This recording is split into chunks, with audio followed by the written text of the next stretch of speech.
Finally! Oh. Boy! I told you not to wake me up till my new game on PS5 comes out!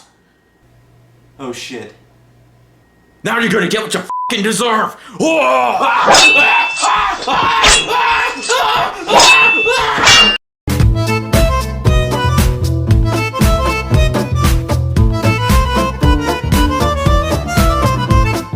Hey guys, what is up? This is Matthew Davis, me once again. Oh my god, I have waited forever for this. We've all waited for this, and the moment has finally come. I finally get to talk about A Quiet Place Part 2! Finally! Yes, I know I'm making noise right now, but, you know, I had to recover from the hospital after Kratos beat the living crap out of me for waking him up. Don't worry, Kratos decided to move, so hopefully we won't have to deal with that again, but, yeah, he'll come back when his new game comes out, so yeah, that won't be for another year. But anyways, Quiet Place Part 2 takes place after the events of the first movie, as well as a brief backstory to what happened before the events of the first movie. In this film, the Abbott family has left the farm and are trying to go to a new distance, but then they run into this guy that happens to be an old friend of theirs, and later Reagan, who's the silent girl in the films, manages to find a place that could lead them to a much more safer place, pretty much. And after a year of waiting in anticipation, and after all the delays, we finally get to see this in theaters. Not at home, not on Netflix, or Hulu, or Prime, or Paramount Plus, no. If you want to see this movie, you have to see it in the theater. As of now, and I saw it in IMAX. Where's my IMAX ticket?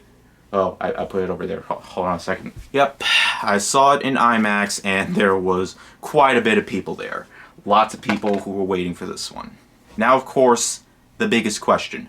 The one important thing that needs to be said after this whole thing. Was it worth the year-long wait?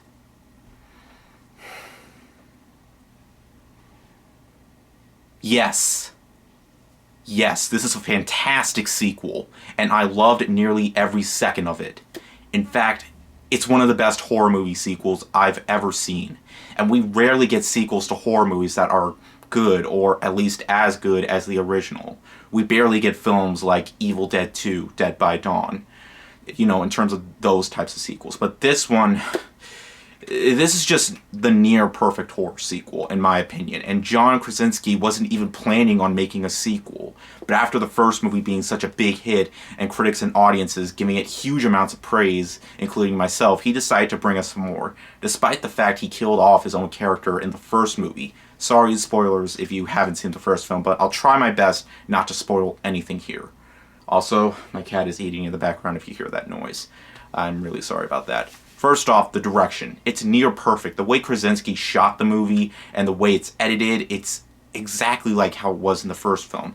And the way it's paced too. There's never a time in these movies where scenes drag on too long. I mean, yeah, it's a rather short movie, only lasting a bit longer than the first, but it never seems to drag on.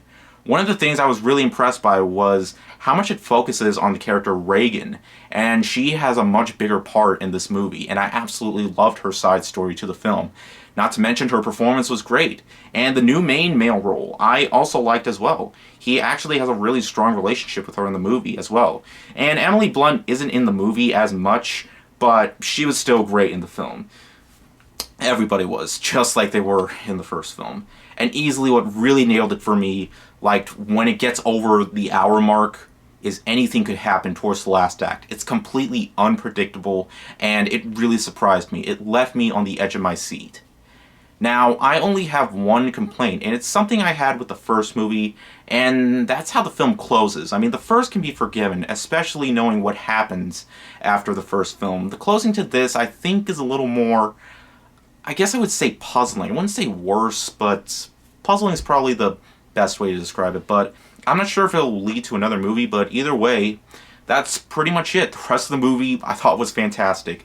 The tension building is still there. It never slows down. The direction is outstanding. I absolutely got my time's worth. This is exactly what theaters were made for. If you're ready to go back to the theaters, definitely go out and see this. Godzilla vs. Kong might have saved the box office, but I think this is the film. This is truly the must-see experience and what theaters were truly made for.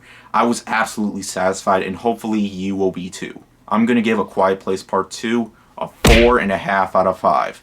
Go out and see it. I'm really happy with this one. And hopefully we're going to get more great big movie releases like this, okay? I'm not sure if The Conjuring 3 will be as good as this. Probably not, but hey, we still got this, okay? Go out and see it. I mean, yes, Cruella is also coming out as well. That's going to be streaming on Disney+. I'm not sure if you're going to pay for that, but I'm going to see that in the theater this Saturday. So yeah, but yeah, I was really happy with this one. Some of the people were kind of disappointed when they left the theater. I could kind of see why, but for me, I was really happy with this one.